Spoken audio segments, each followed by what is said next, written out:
როდესაც თქვენ მიღბიანმა გითხრათ, რომ მუხლებზე დადექი გაფურთხებდათ და გეკითხებოდათ მიცანი თუ არაო. ვინ იყო ეს ადამიანი? დღემდე ვერ ვიხსენებ.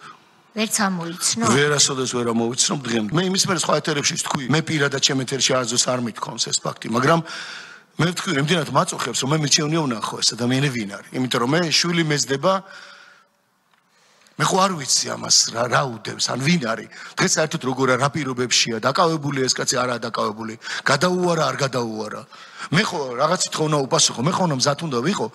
მე იმიტომაც ვამბობ დღეს აქ, იმიტომაც ვარ ყვებიამ ყველაფერს. ერთადერთი თავი მიზანი, რომ ეს ყველაფერი ცოტა ამით დამთავრდება. რომ ეს ადამიანები და მისი მთავარი შემკვეთი, აი ეს ალბათ ის პირველი, ხო, მიხეილ სააკაშვილი, დაჟილი იქნება. მე არ ვიცი დღემდე არ ვიცი. მე რო ხვალზე ეს კაცი შემხვდეს სადმე და მან ის ხო კარგად მიცო. მე ვთქვი კიდევაც ეთერში, სად ახარ? მოდი ეხლა. მოდი ეხლა დამენახე და მითხარე.